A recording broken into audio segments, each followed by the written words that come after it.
ಪವಿತ್ರ ವೈಕುಂಠ ಏಕಾದಶಿ ಅಂಗವಾಗಿ ನಗರದ ಡೊಂಗರಕೆರೆ ಶ್ರೀ ವೆಂಕಟರಮಣ ದೇವಸ್ಥಾನದಲ್ಲಿ ವೈಕುಂಠ ದ್ವಾರ ತೆರೆಯಲಾಗಿದ್ದು ಭಕ್ತ ಸಾಗರ ಶ್ರೀ ವೆಂಕಟರಮಣ ದೇವರ ದರ್ಶನವನ್ನ ಪಡೆದು ಪುನೀತರಾದರು.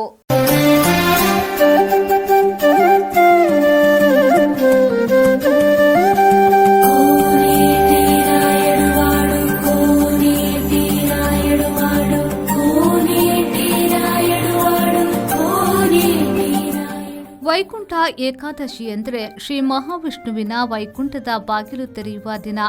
ಧನುರ್ಮಾಸದ ಶುಕ್ಲ ಪಕ್ಷದಲ್ಲಿ ಬರುವ ಈ ಏಕಾದಶಿ ಎಲ್ಲ 24 ಏಕಾದಶಿಗಳಲ್ಲಿ ಅತ್ಯಂತ ಶ್ರೇಷ್ಠವಾದುದು.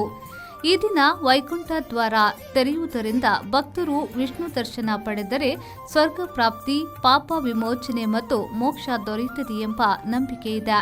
ಆದ್ದರಿಂದ ಡೊಂಗರಕೆರೆ ಶ್ರೀ ವೆಂಕಟರಮಣ ದೇವಸ್ಥಾನದಲ್ಲಿ ವೈಕುಂಠ ದ್ವಾರ ತೆರೆಯಲಾಗಿದೆ. ಕಳೆದ 8 ವರ್ಷಗಳಿಂದ ಡೊಂಗರಕೆರೆಯ ಶ್ರೀ ವೆಂಕಟರಮಣ ದೇವಸ್ಥಾನದಲ್ಲಿ ನಡೆಯುವ ವೈಕುಂಠ ಏಕಾದಶಿ ವಿನೂತನ ಪ್ರಯೋಗಗಳ ಮೂಲಕ ಗಮನ ಸೆಳೆಯುತ್ತಿದೆ. ಅದರಂತೆ ಈ ಬಾರಿ ತಿರುಪತಿ ವೆಂಕಟರಮಣನ ಸನ್ನಿಧಾನವನ್ನ ನೆನಪಿಸುವಂತೆ ಹೂವುಗಳಿಂದ ಅಲಂಕಾರ ಮಾಡಿದೆ. ಜೊತೆಗೆ ಗ್ಯಾಲಕ್ಸಿ ಅಲಂಕಾರ ಭಕ್ತರ ಕಣ್ಮನ ಸೆಳೆಯುತ್ತಿದೆ.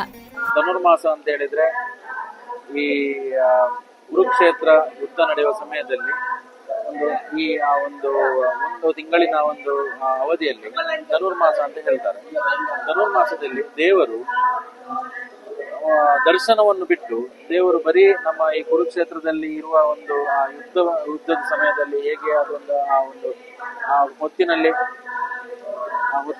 ಅವರು ಪೂಜೆಯ ನಡೆಯುವ ಟೈಮಲ್ಲಿ ಈ ಒಂದು ಏಕಾದಶಿಯ ಒಂದು ವ್ರತವನ್ನು ಹಿಡಿದ್ರೆ ಒಂದು ಒಳ್ಳೇದು ಅಂತ ಹೇಳಿ ಆ ಪ್ರತೀತಿ ಇದೆ ಇತಿಹಾಸ. ಅದೇ ರೀತಿ ಈ ನಮ್ಮ ಡೊಂಗರಕೆರೆ ವೆಂಕಟರಮಣ ದೇವಸ್ಥಾನದಲ್ಲಿ ಕಳೆದ 8 ವರ್ಷದಿಂದ ನಮ್ಮ ದೇವರ ಸನ್ನಿಧಿಯಲ್ಲಿ ವೈಕುಂಠ ಏಕಾದಶಿಯ ಪ್ರಯುಕ್ತ ಪುಷ್ಪಯಾಗ ಹಾಗೂ ಅಷ್ಟಾವಧಾನ ಸೇವೆ ನಡೀತಾ ಇದೆ.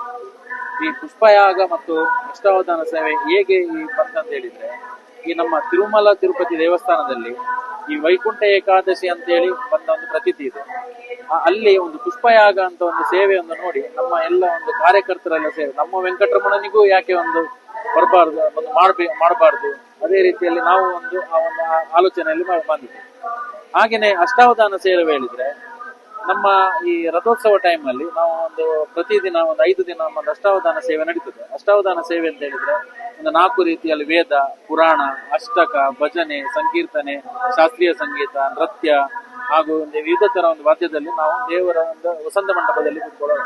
ಹಾಗೆ ನಾವು ನಮ್ಮ ತಂದೆಯವರಾದ ಸತ್ಯಕೃಷ್ಣ ಭಟ್ ಬಾಳಂಭಟ್ ಮನೆತನದವರು ಅವರಲ್ಲಿ ನಾವು ಕೇಳುವಾಗ ನಾವು ಒಂದು ಅಷ್ಟಾವಧಾನ ಸೇವೆ ನಾವು ನಮ್ಮ ಪಟ್ಟದೇವರು ಅಂದ್ರೆ ಗರ್ಭಗುಡಿಯಲ್ಲಿ ಇರುವಂತಹ ದೇವರ ಒಂದು ಪಟ್ಟದೇವರ ಅಲ್ಲಿ ಯಾಕೆ ಮಾಡಬಾರ್ದು ಅಂತ ಹೇಳಿ ಅವರು ಅದಕ್ಕೆ ಅದು ಮಾಡಬಹುದು ಅಂತ ಹೇಳಿದಕ್ಕೆ ಆ ಒಂದು ಸಮಯದಲ್ಲಿ ಅವರನ್ನು ನಮಗೆ ಅವರ ನೇತೃತ್ವದಲ್ಲಿ, ಅವರ ಮಾರ್ಗದರ್ಶನದಲ್ಲಿ ಈ ಒಂದು ಕಾರ್ಯಕ್ರಮವನ್ನು ದೇವಸ್ಥಾನದ ರಾಜಬೀದಿ ವೈವಿಧ್ಯಮಯ ಅಲಂಕಾರಗಳೊಂದಿಗೆ ಕಂಗೊಳಿಸುತ್ತಿದೆ. ದೇವಳದ ವೈಕುಂಠ ದ್ವಾರ ಪ್ರವೇಶಿಸುತ್ತಿದ್ದಂತೆಯೇ ವೈವಿಧ್ಯಮಯ ಹೂವುಗಳ ಅಲಂಕಾರ, 2 ಕೃತಕ ಫಾಲ್ಸ್ಗಳು, ಪ್ರಾಂಗಣದಲ್ಲಿ ದಶಾವತಾರ ಕಲ್ಪನೆಯ ರಂಗೋಲಿ, ವಿಶ್ವರೂಪ ದರ್ಶನದ ಪ್ರತಿಕೃತಿ, ಈ ಬಾರಿಯೂ ವಿಶೇಷ ಚೀನಾದಿಂದ ಆಮದು ಮಾಡಿರುವ ಗ್ಯಾಲಕ್ಸಿ ಅಲಂಕಾರ ಎಲ್ಲವೂ ಕಣ್ಮನ ಸೆಳೆಯುತ್ತಿದೆ.